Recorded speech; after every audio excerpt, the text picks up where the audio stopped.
नमस्कार। आज हम रेलवे ट्रैक की तकनीकी स्पेसिफिकेशंस को एक पावरफुल स्टडी टूल में बदल रहे हैं। ये उन सभी के लिए है जो रेलवे की परीक्षाओं की तैयारी कर रहे हैं। तो रेलवे टर्नआउट के बारे में अपनी नॉलेज को टेस्ट करने का वक्त आ गया है। चलिए शुरू करते हैं और देखते हैं कि हम कितने सवालों के सही जवाब दे पाते हैं। हमारा पहला राउंड है वेयर एंड टेयर टेस्ट, यानी घिसाव और टूट-फूट से जुड़े सवाल। चलिए ट्रैक की सेफ्टी से जुड़े कुछ सबसे जरूरी सवालों से शुरू करते हैं। तो पहला सवाल ये रहा, 60 किलो की टंग रेल के लिए वर्टिकल वेयर मतलब ऊपर से नीचे की तरफ घिसाव की लिमिट क्या है? सोचिए, ये ट्रैक की सेफ्टी के लिए एक बहुत ही जरूरी माप है। और सही जवाब है 8 मिलीमीटर। जी हाँ, अगर घिसाव इससे ज्यादा होता है तो रेल को बदलना ही पड़ता है। ये एक क्रिटिकल लिमिट है। अब ये टेबल देखिए, ये बहुत काम की है। इसमें सारी जरूरी वेयर लिमिट्स एक ही जगह पर दी गई हैं। एक बात पर ध्यान दीजिए, 60 किलो की रेल के लिए वर्टिकल और लैटरल दोनों ही वेयर की लिमिट 8 mm है और राजधानी रूट पर क्रॉसिंग का वेयर भी 8 mm ही है। तो सबसे जरूरी सवाल ये है कि इन नंबरों का पालन करना इतना जरूरी क्यों है? देखिए, ये सिर्फ नंबर्स नहीं हैं। ये व्हील फ्लैंज को पटरी पर चढ़ने से रोकते हैं और एक तरह से डेरेलमेंट के खिलाफ आखिरी डिफेंस लाइन है। चलिए अब दूसरे दौर में चलते हैं, गेजिंग द जियोमेट्री। यहाँ हम टर्नआउट के सटीक एंगल्स और दूरियों पर फोकस करेंगे। अगला सवाल ज्योमेट्री से जुड़ा है। जब एक स्विच खुला होता है तो उसके टो और स्टॉक रेल के बीच कम से कम कितनी क्लियरेंस होनी चाहिए?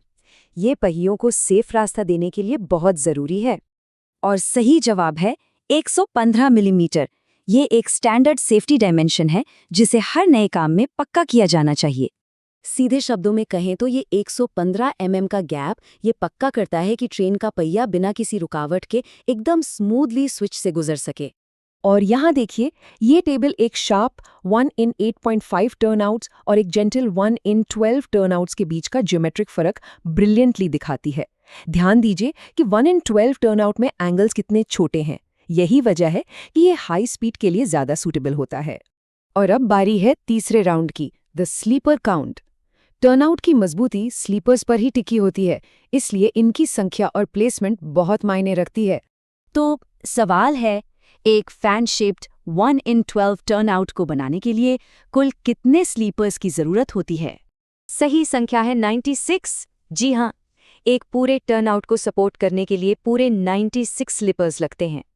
ये चार्ट साफ साफ दिखाता है कि 1 in 12 टर्नआउट में 96 स्लीपर्स होते हैं, जबकि 1 in 8.5 में सिर्फ 67।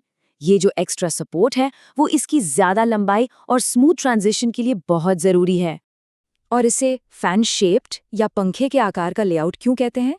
क्योंकि स्विच के पास स्लीपर मेन लाइन के परपेंडिकुलर होते हैं, लेकिन जैसे जैसे वो क्रॉसिंग की तरफ जाते हैं वो धीरे धीरे घूमते हैं, जिससे एक पंखे जैसी शेप बन जाती है। और अब हमारा फाइनल राउंड, पूरे टर्नआउट का मेजरमेंट। चलिए देखते हैं कि ये पूरा स्ट्रक्चर असल में कितना बड़ा होता है। ये सवाल इस स्ट्रक्चर की विशाल स्केल का एहसास कराएगा। अंदाज़ा लगाइए कि ये ट्रैक का कितना लंबा हिस्सा होता होगा। जवाब है 41,004 मिलीमीटर, मतलब 41 मीटर से भी ज्यादा। ये लगभग 4 बसों को एक लाइन में खड़ा करने के बराबर है। इस टेबल में देखिए, ये साफ दिखता है कि 1 in 12 टर्नआउट में हर माप कितना ज्यादा है। SRJ यानी स्टॉक रेल जॉइंट से TNC तक की दूरी और स्विच की लंबाई दोनों ही लगभग डबल हैं। ये सब इसलिए ताकि ट्रेनें तेज रफ्तार में भी एकदम स्मूथली गुजर सकें।